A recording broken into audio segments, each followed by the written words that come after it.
नमस्कार, मी तांबे एमजे. यापूर्वी आपण भाग विक्री हे चिटणीसाची कार्यपद्धती या विषयामधला भाग विक्री या प्रकरणातलं प्राथमिक भाग विक्री, नंतरची सार्वजनिक भाग विक्री आणि बुक बिल्डिंग पद्धती हे सगळं अभ्यासलेलं आहे. आज आपण भाग विक्रीमध्ये विद्यमान समहक्क भागधारकांना भाग विक्री म्हणजे विद्यमान समहक्क भागधारक म्हणजे ज्यांनी आपल्या कंपनीचे भाग यापूर्वी खरेदी केलेले आहेत असे भागधारक किंवा सभासद, म्हणजे भागधारकांनंतर सभासद शुल्क भरून त्यांना सभासदत्व मिळते असे सभासद भागधारक त्यांना या विद्यमान समहक्क भागधारकांना भाग विक्री करतोय. तर याच्यामध्ये पुन्हा दोन पद्धती आपल्याला सांगितलेल्या आहेत, एक हक्क भाग आणि दुसरं बोनस भाग. हक्क भाग हे देखील समहक्क भागधारकांनाच आपण देतोय, बोनस भाग हे देखील समहक्क भागधारकांनाच आपण देतोय. तर याच्यामधला फरक काय आहे तर हक्क भाग म्हणजे याच्यामध्ये प्रिएम्प्टिव्ह राईट्स, काही प्राथमिक तत्वावर अधिकार दिलेले असतात, ज्याला आपण असं म्हणू की भाग खरेदीचा आग्रह हक्क. म्हणजे ज्यावेळी कंपनी भागांची पुनर्विक्री करेल, म्हणजे सार्वजनिक पद्धतीने नव्हे तर कंपनीने सुरुवातीला जी भाग विक्री पूर्ण झालेली असेल त्यानंतर पुन्हा नव्यानं भाग विक्री करायला काढले तर अशा वेळी जे विद्यमान समहक्क भागधारके त्यांना हक्क भाग कंपनी देऊ करते. मग हे जे हक्क भाग आहेत त्या पूर्वीच्या भागांप्रमाणेच जी भागांची विक्री होते त्याच पद्धतीनं भाग विकले जातात, ते म्हणजे हक्क भाग. आणि याचा आग्रह हक्क हे भाग पुन्हा नव्यानं खरेदी करण्याचा आग्रह हक्क या विद्यमान समहक्क भागधारकांना असतो. त्याच्यामधला दुसरा प्रकार आहे बोनस भाग. म्हणजे इथे बोनस भाग म्हणजे काय तर ज्या समहक्क भागधारकांनी त्यांनी धारण केलेले जे भाग आहेत त्या भागांच्या प्रमाणात त्यांना बोनस भाग दिले जातात, म्हणून त्यांना असं म्हटलं जातं की विद्यमान समहक्क भागधारकांना आपण बोनस भाग दिले. म्हणजे फॉर एक्झाम्पल जर एखाद्या समहक्क भागधारकाने 50 भाग खरेदी केलेले असेल आणि कंपनीने एक प्रमाण असं ठरवलेलं असेल बोनस भाग विक्रीचं, तर ज्याने 50 भाग खरेदी केले पुन्हा त्याला नव्यानं बोनस भाग जे मिळणार आहेत ते 50 भाग मिळतील. म्हणजे त्याने जेवढे भाग धारण केलेले असतील त्या भागांच्या प्रमाणामध्ये त्या समहक्क भागधारकाला पुन्हा भाग मिळतात. असे भाग म्हणजे आहे विद्यमान समहक्क भागधारकांना दिलेले बोनस भाग. आता याद्वारे काय केलं जातं, कंपनी नफ्याचे भांडवलीकरण करते. हे नफ्याचे भांडवलीकरण म्हणजे ज्यावेळी कंपनी नफा कमावते त्या नफ्यामधून लाभांश देऊ करते किंवा इतर देणी देऊ करते, तर हे नफा मिळवण्यासाठीचं देखील एक उद्देश असतो याच्यामध्ये की बोनस भाग जर दिले तर पुन्हा नव्यानं भांडवल मिळतं. पहिली भाग विक्री करून देखील भाग विक्री करून जे भांडवल मिळालेलं असतं पुन्हा बोनस भाग जर विद्यमान समहक्क भागधारकांना देऊ केले तर त्यांच्याकडून मिळणारं देखील शेअर कॅपिटल म्हणजे भाग भांडवलच असतं. पहिली गुंतवणूक आपल्या कंपनीमध्ये त्या समहक्क भागधारकांची असतेच, पुन्हा बोनस भाग खरेदी करून सुद्धा त्यांना ते आपल्या कंपनीत पुन्हा गुंतवणूक करतात, म्हणून हे नफ्याचं भांडवलीकरण आहे असं याला म्हटलं जातं. तर हे हक्क भाग आणि बोनस भाग जे आहेत म्हणजे ही जी आर्थिकदृष्ट्या मजबूत कंपनी आहे तिच्या नफ्यातून किंवा राखीव निधीमधून बोनस भाग कंपनी वाटप करते, म्हणून त्याला नफ्याचे भांडवलीकरण किंवा राखीव निधीचे भांडवलीकरण असं म्हटलं जातं. तर याच्यामध्ये हक्क भागाच्या देखील तरतुदी सांगितलेल्या आहेत, बोनस भागाच्या देखील तरतुदी सांगितलेल्या आहेत. आपण हक्क भागाच्या तरतुदी बघतोय. म्हणजे हक्क भाग विक्री किंमत ही बाजार मूल्यापेक्षा कमी असते. हक्क भाग जसं कंपनी ही पुनर्विक्री करत असते भागांची, हक्क भागांची सुद्धा आणि बोनस भागांची सुद्धा. म्हणजे पहिलं जे भाग बाजारामध्ये नोंदणी करून भागांची विक्री केलेली असते त्यावेळी जे बाजार मूल्य ठरलेलं असतं त्या बाजार मूल्यापेक्षा कमी किमतीनं कंपनी हे हक्क भागाची विक्री करते. ही पहिली तरतूद आहे हक्क भागांची. कंपनी लेटर ऑफ ऑफर हा दस्तऐवज विद्यमान भागधारकांना पाठवते. लेटर ऑफ ऑफर म्हणजे त्यांना हे प्रथमतः कळवलं जातं की कंपनीने हक्क भागांची विक्री सुरू केलेली आहे.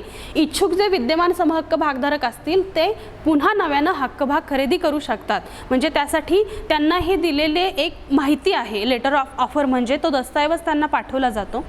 लेटर ऑफ ऑफरमध्ये काय काय समाविष्ट केलेलं असतं तर पहिली गोष्ट म्हणजे देऊ केलेल्या भागांची संख्या, एकूण किती हक्क भाग, किती किमतीचे हक्क भाग कंपनीने काढलेले आहेत विक्रीला, याची सगळी माहिती त्या लेटर ऑफ ऑफरमध्ये दिलेली असते. त्याचप्रमाणे भाग विक्रीचा जो कालावधी आहे तो देखील लेटर ऑफ ऑफरमध्ये दिलेला असतो.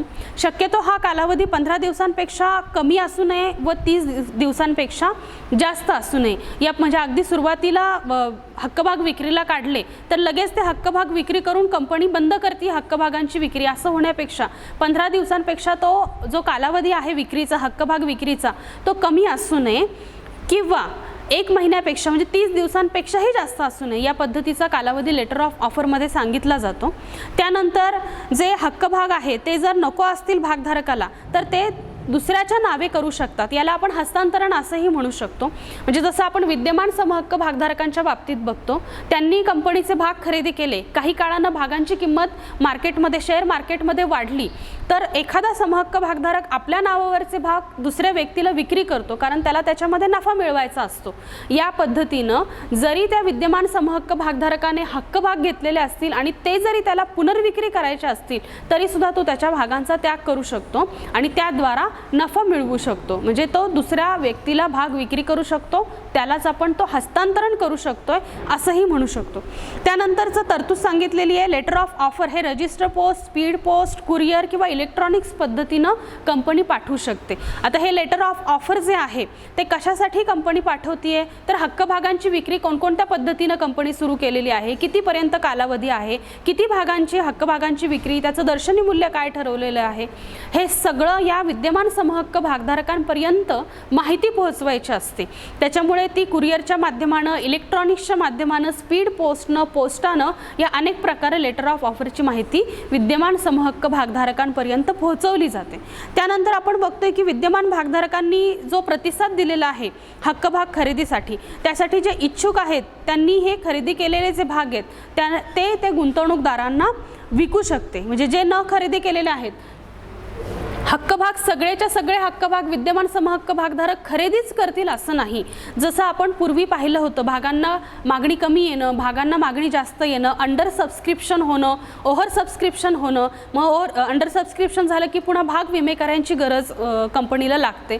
तर जी प्रथम विक्री करते भागांची कंपनी, अशा वेळी जर भागांना मागणी जास्त येऊ शकते किंवा कमीही येऊ शकते। तसंच हक्कभागांच्या बाबतीतही होतं, पुनर्विक्री जर हक्कभागांची कंपनीने काढली, विक्री काढले भाग तर सर्वच्या सर्व हक्कभाग विक्रीच होतील किंवा सगळे हक्कभाग समहक्क भागधारक खरेदीच करतील असं होत नाही। मग त्याच्यातले काही जे न खरेदी केलेले भाग आहेत ते इतर गुंतवणूकदारांना कंपनी विकू शकते। मग त्यासाठी विद्यमान समहक्क भागधारकच हवेत हा नियम या पद्धतीमध्ये लागू केला जात नाही। त्यानंतरची तरतूद अशी सांगितलेली आहे की कंपनीने काढलेल्या हक्कभाग विक्रीसाठी किमान अभिदान 90% असेल। म्हणजे इथे किमान अभिदान त्यांनी पर्सेंटेजमध्ये सांगितलेलं 90% अभिदान या विक्रीसाठी दिलं जातं, हक्कभाग विक्रीसाठी। त्यानंतर आपण बघतोय हक्कभागाच्या तरतुदीनंतर बोनस भागांच्या तरतुदी। बोनस भागाची पहिली तरतूद आहे की कंपनी बोनस भागांचं जे वाटप करते तर ते कोणत्या निधीमधून हे वाटप करावं लागणार आहे, कारण जसं आपण म्हणतो भागांची विक्री कंपनीने सुरू केली, मालकीच्या भांडवलामधून भागांची विक्री कंपनी करते।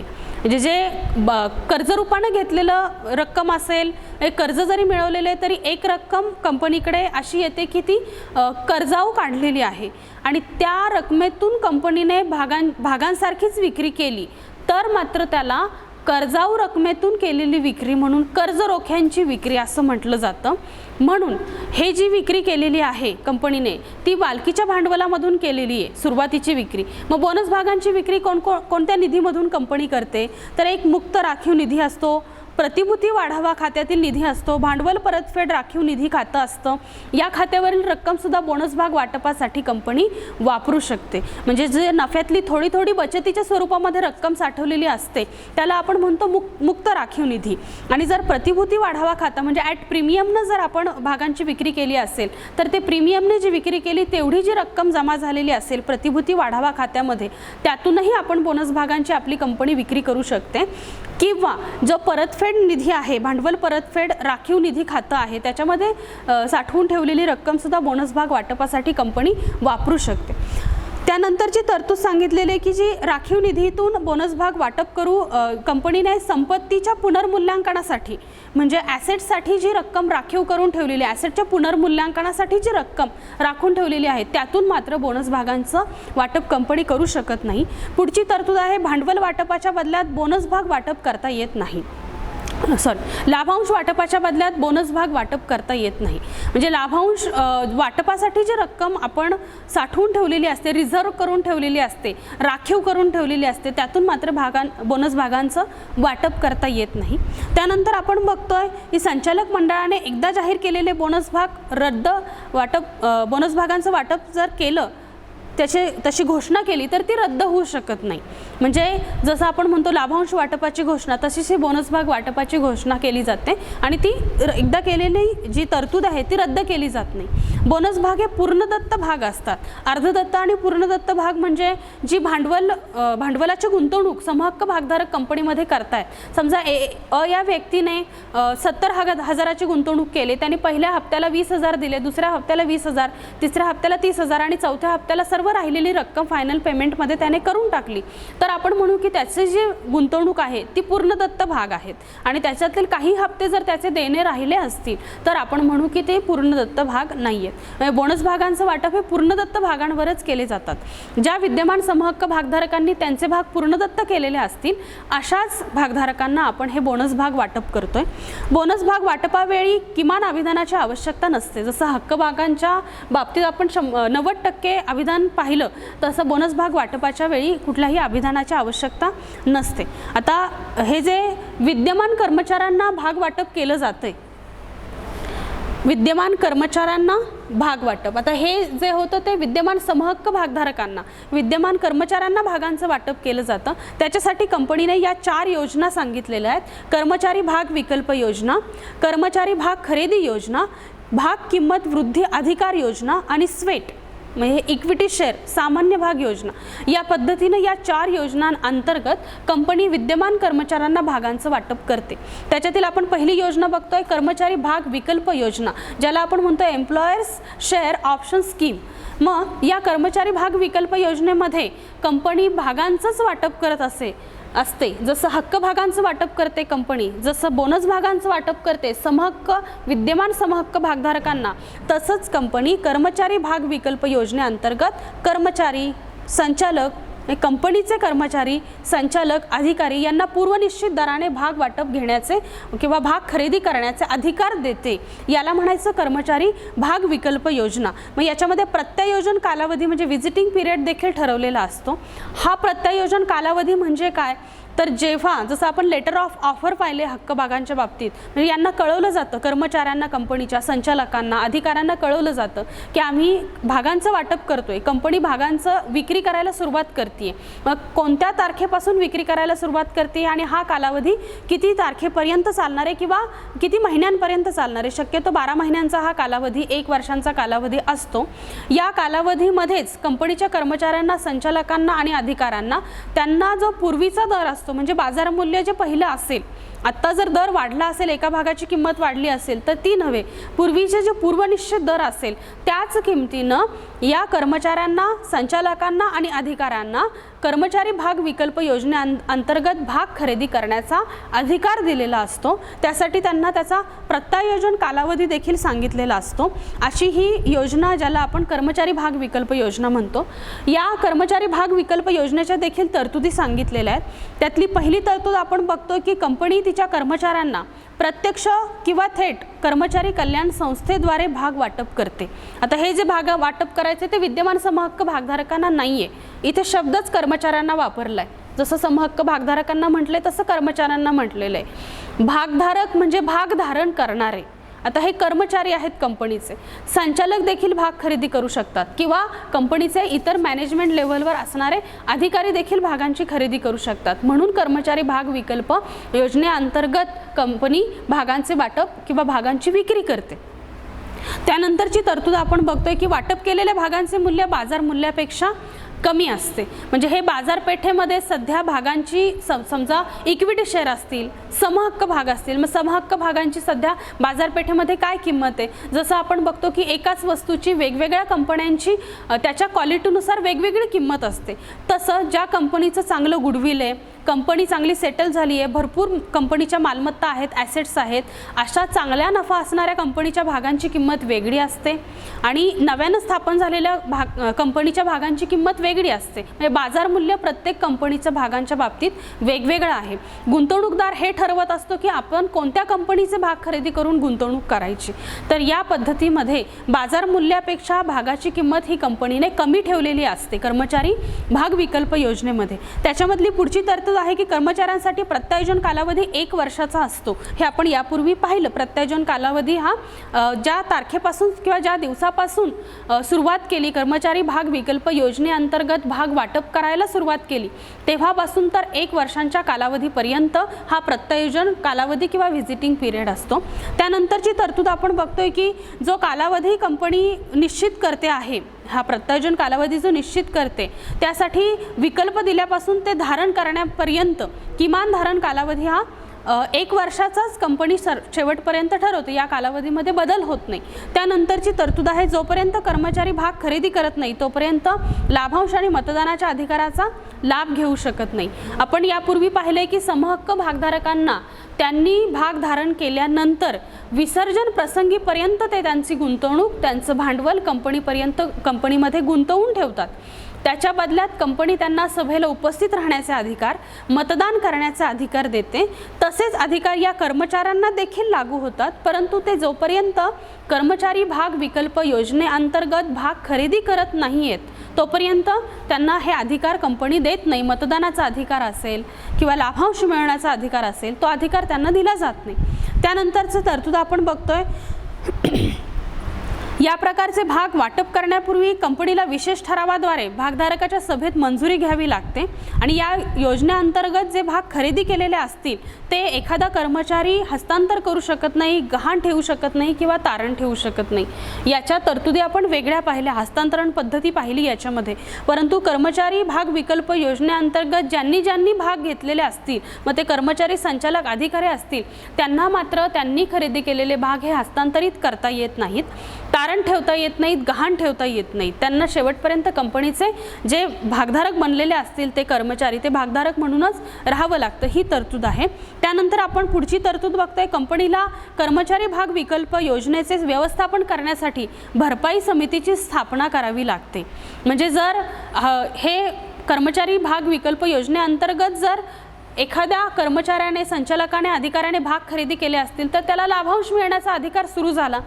जेव्हापासून त्याने भाग खरेदी केले, सगळी कार्यवाही पूर्ण झाली, त्यानंतर तो लाभांश मिळवण्याचा अधिकार व्यक्त करणार, तोपर्यंत त्याला प्रत्येक वेळी लाभांश मिळवण्याचा अधिकार आहे. आणि जर तसा मिळाला नाही तर भरपाई समितीची स्थापना देखील कंपनी करते. ही तरतूद सांगितलेली आहे. त्यानंतर कंपनीला सेबीच्या जे नियम आहेत 2014चे सगळे नियम हे सेबी या तत्वाचे या कर्मचारी भाग विकल्प योजनेला लागू पडतात. म्हणजे इथे जी भाग बाजारावर नियंत्रण ठेवणारी संस्था आहे security exchange board of India, भारतीय प्रतिभूती विनिमय मंडळ, हे सुद्धा या कर्मचारी भाग विकल्प योजनेला लागू केलं जातं. त्यानंतर आपण बघतोय कर्मचारी भाग खरेदी योजना, म्हणजे इथे एम्प्लॉयर्स शेअर परचेस स्कीम असं आपण त्याला म्हणू. कर्मचारी भाग खरेदी योजना याच्यामध्ये काय सांगितलं जातं, कर्मचारी पुढील तारखेला खरेदी करू शकतील अशा सवलतीच्या दरात समहक्क भागांची विक्री केली जाते. पुढील तारखेला म्हणजे सध्या समहक्क भागधारक जर किंवा कर्मचारी जर आत्ता भाग खरेदी करू शकले नाहीत, त्यांनी पुढच्या काळामध्ये भागांची खरेदी केली तर त्या पुढील तारखेला ते अशा सवलतीच्या दरामध्ये भागांची खरेदी करू शकतील. अशी सिस्टीम कंपनी स्कीम त्यांना देऊ करते. त्या स्कीमला म्हणायचं आहे कर्मचारी भाग खरेदी योजना. या कर्मचारी भाग खरेदी योजनेच्या देखील तरतुदी सांगितलेल्या आहेत. जसं आपण पाहिलेलं आहे कर्मचारी भाग विकल्प योजनेच्या तरतुदी आहेत त्याप्रमाणे. तर याच्यामध्ये असं सांगितलं जातं की कर्मचाऱ्यांना त्यांच्या श्रेणीनुसार वेगवेगळ्या संख्येने भागांची विक्री केली जाते. म्हणजे कर्मचाऱ्यांची जी श्रेणी असेल त्या पद्धतीनं त्यांना भागांची विक्री केली जाते. ESPS द्वारे हे भाग वाटप केले जाते किंवा ते ताबडतोब त्वरित सूचीबद्ध केले जातात. म्हणजे भाग बाजारामध्ये देखील याची नोंदणी केली जाते, त्याला आपण सूचीबद्ध असं म्हणतो. जर ESPS सार्वजनिक भाग विक्रीचा हिस्सा नसेल तर धारण कालावधी भाग वाटपापासून किमान 1 वर्षाचा असतो। म्हणजे हे प्रत्ययोजन कालावधी जो इथं सांगितलाय तोच या कर्मचारी भाग खरेदी योजनेला देखील लागू होतो। म्हणजे 1 वर्षाचाच कालावधी या योजनेसाठी देखील सांगितला गेलेला आहे। त्यानंतर पुढची तरतूद आपण बघतोय, कंपनीने सेबी नियम 2014च्या तरतुदी पूर्ण केल्या पाहिजेत। हे सेबीचे नियम सर्वच योजनांना लागू होतात। ते सगळे नियम पूर्ण केल्यानंतर कर्मचारी भाग खरेदी योजना ही तयार केली जाते किंवा त्याद्वारा भागांची विक्री केली जाते। त्यानंतरची तरतूद आपण बघतोय, कर्मचारी भाग खरेदी योजनेद्वारे भाग वाटप करण्यापूर्वी कंपनीला भागधारकांच्या सभेत विशेष ठरावाद्वारे मंजुरी घ्यावी लागते। इथे देखील विशेष ठराव संमत केला होता कर्मचारी भाग विकल्प योजनेमध्ये आणि कर्मचारी भाग खरेदी योजनेमध्ये देखील विशेष ठरावाद्वारे ही योजना लागू केली जाते। त्यानंतर आपण भाग किंमत वृद्धी अधिकार योजना, स्टॉक ॲप्रिसिएशन राईट स्कीम असं आपण त्याला म्हणतोय, भाग किंमत वृद्धी अधिकार योजना। मग याच्यामध्ये काय सांगितलेलं आहे, त्यानंतर ह्या तरतुदी पूर्ण झाल्या आपल्या कर्मचारी भाग खरेदी योजनाच्या। आपण बघतोय भाग किंमत वृद्धी अधिकार योजना, एका विशिष्ट भाग संख्येची भविष्यकाळातील वाढीव किंमत लक्षात घेऊन तो मिळण्याचा हक्क कर्मचाऱ्यांना दिला जातो। म्हणजे कर्मचाऱ्यांनी जर आता चालू स्थितीमध्ये भाग खरेदी केले नाहीत पण भविष्यामध्ये त्याची वाढीव किंमत मिळेल या उद्देशाने त्यांना पुढच्या काळामध्ये देखील भाग खरेदी करण्याचा हक्क दिला जातो। म्हणजे तिथे किंमत वाढणार आहे म्हणून तिथे शब्द वापरलेले किंमत वृद्धी, भाग किंमत वृद्धी अधिकार योजना। या योजनेअंतर्गत देखील कर्मचारी पुढील काळामध्ये जेव्हा किंमत वाढेल भागांची तेव्हा देखील ते भाग खरेदी करू शकतात, म्हणून याला स्टॉक ॲप्रिसिएशन राईट स्कीम असं म्हटलेलं आहे। आता ह्यासाठी या योजनेअंतर्गत कर्मचाऱ्याला भाग खरेदीसाठी पैसे द्यावे लागत नाहीत। कंपनीकडून कर्मचाऱ्यांना किमान 1 वर्षाचा प्रत्यायोजन कालावधी दिला जातो। या योजनेत किमान धारण कालावधी नसतो। भागधारकांच्या सभेत विशेष ठराव संमत करून या योजनेला संमती दिली जाते। या ज्या तरतुदी आपण पूर्वीच्या पाहिल्यात त्या तरतुदींप्रमाणेच याचं विश्लेषण आहे। शेवटची योजना आपण बघतोय स्वेट, म्हणजे त्याला म्हणतोय सामान्य भाग equity share, sweat equity share.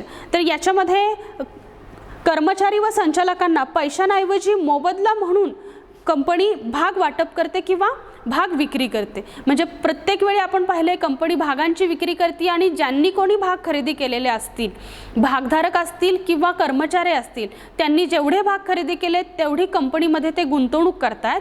त्यांनी जेवढी गुंतवणूक केली आहे त्याच्यावर कंपनी त्यांना लाभांश देऊ करते। पण इथे पैसे न घेता मोबदला, पैशांऐवजी मोबदला म्हणून कंपनी भाग वाटप करते। म्हणजे जर या कर्मचाऱ्यांना, संचालकांना, अधिकाऱ्यांना पैसे द्यायचे असतील तर त्या बदल्यात ते भाग देऊ करतात। एवढाच बदल या स्वेट किंवा इक्विटी शेअर मध्ये सांगितला जातो। कंपनीचे कर्मचारी व संचालक मौल्यवान योगदानामुळे वाढलेला नफा लक्षात घेऊन त्यांना हे भाग दिले जातात। या स्वेट योजनेअंतर्गत समहक्क भागांप्रमाणे स्वेट भागांना अधिकार दिलेले असतात। मतदानाचा अधिकार असतो, लाभांशाचा अधिकार असतो। या भागांचा किमान धारण कालावधी 3 वर्षांचा असतो। इथे प्रत्येक ठिकाणी आपण प्रत्ययोजन कालावधी 1 वर्षाचा पाहिलाय, फक्त स्वेट म्हणजे सामान्य भागांमध्ये मात्र हा कालावधी 3 वर्षांचा सांगितला गेलेला आहे। म्हणजेच या कालावधीत ते हस्तांतर करू शकत नाहीत। या प्रकारचे भाग वाटप करण्यासाठी कंपनीला भागधारकांच्या सभेत विशेष ठराव मंजूर करून घ्यावा लागतो। प्रत्येकच योजनेमध्ये विशेष ठराव मंजूर करून घेतलेला आहे। मात्र इथे प्रत्यायोजन कालावधी 3 वर्षांचा आहे। या काळामध्ये हे कर्मचारी, संचालक किंवा अधिकारी त्यांच्या भागांचा हस्तांतरण करू शकत नाहीत। हा नियम या प्रत्यायोजन कालावधीचा जो 3 वर्षांचा कालावधी सांगितलेला आहे त्याच्यामध्ये सांगितला गेलाय। या पुढच्या लेक्चरला आपण खाजगीरित्या भागांची विक्री बघूयात। हे भाग विक्रीमध्ये आज आपण हक्क भाग, बोनस भाग, त्यांच्या तरतुदी आणि विद्यमान कर्मचाऱ्यांना भाग वाटप केले त्याच्या या 4 योजना अभ्यासलेल्या आहेत। धन्यवाद।